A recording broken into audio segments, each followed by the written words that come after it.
हादराव फिन गिख्रंथाव महर लादों कोविड-19 भारत हादरावबो कोविड-19 गिथावनाय बांगासिनो थानायखौ बे समाव मिथिनो मोननाय जादों। कोविडा हादरनि गुबुन गुबुन ओनसोलाव फिन गिख्रंथावना महर लादों। गोदान बेमार भेरिएन्टआबो मोनसे गोदान भेरिएन्टनि महर लाबाय। केरेला, कर्नाटक, महाराष्ट्र, उत्तर प्रदेशआव गिथावना महर लानायखौ बे समाव मिथिनो मोननाय जायो। थांनाय 24 घन्टायाव कोविड-19 जों सा 12 सुबुंनि जिउ खहा जायो आरो लोगोसेनो सा 760 सुबुंनि देहायाव कोविड-19 मोननो हायो। WHOआ बेनिखायनो गासैखौबो सांग्राङै थानो खावलायदों।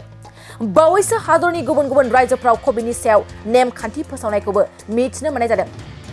फिन फोरमायबावोदि हादराव फिन गिख्रंथाव महर लादों कोविड-19 भारत हादरावबो कोविड-19 गिथावनाय बांगासिनो थानायखौ बे समाव मिथिनो मोननाय जादों। कोविडा हादरनि गुबुन गुबुन ओनसोलाव फिन गिख्रंथावना महर लादों। गोदान बेमार भेरिएन्टआबो मोनसे गोदान भेरिएन्टनि महर लाबाय। केरेला, कर्नाटक, महाराष्ट्र, उत्तर प्रदेशआव गिथावना महर लानायखौ बे समाव मिथिनो मोननाय जायो। थांनाय 24 घन्टायाव कोविड-19 जों सा 12 सुबुंनि जिउ खहा जायो आरो लोगोसेनो सा 760 सुबुंनि देहायाव कोविड-19 मोननो हायो।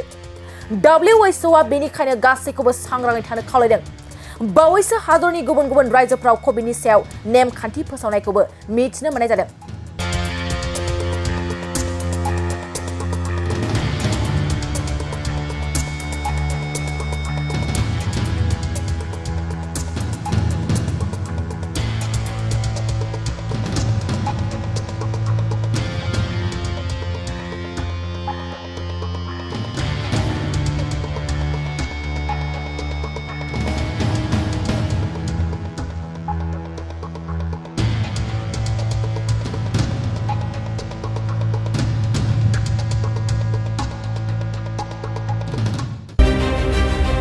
मोनसे गोजोनथाव खौरां।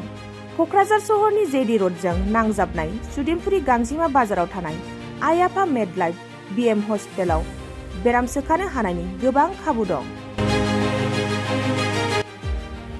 आइ आफा मेडलाइफ BM हस्पिटालनि फेसिलिटिफोरानो जाबाय medical laboratory, pharmacy, paediatrics, medicine, gynaecology, dental, urology, dental x-ray, play area, x-ray, sonography, OT, ICU, NICU एबा PICU आरो आइ आफा मेडलाइफ BM हस्पिटाला 24 घन्टा जेब्लाबो खुलायै थागोन।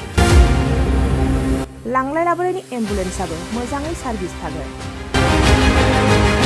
ओनसोलनि सुबुंफोरा बेराम आजारफोरजों भुगिनानै थाना दंब्ला थाबैनो नोंथांनि देहाखौ फाहामथाय लानो क'क्राझार सहरनि सुदेमपुरी गांजिमा बाजाराव थानाय आइ आफा मेडलाइफ BM हस्पिटालाव गोख्रैनो फाहामथाय लाफैनो हागोन। आबुङै मिथिनो थाखाय 9101655430 एबा 8822688026 जानबुं नम्बराव खौरां लाहरनो हागोन।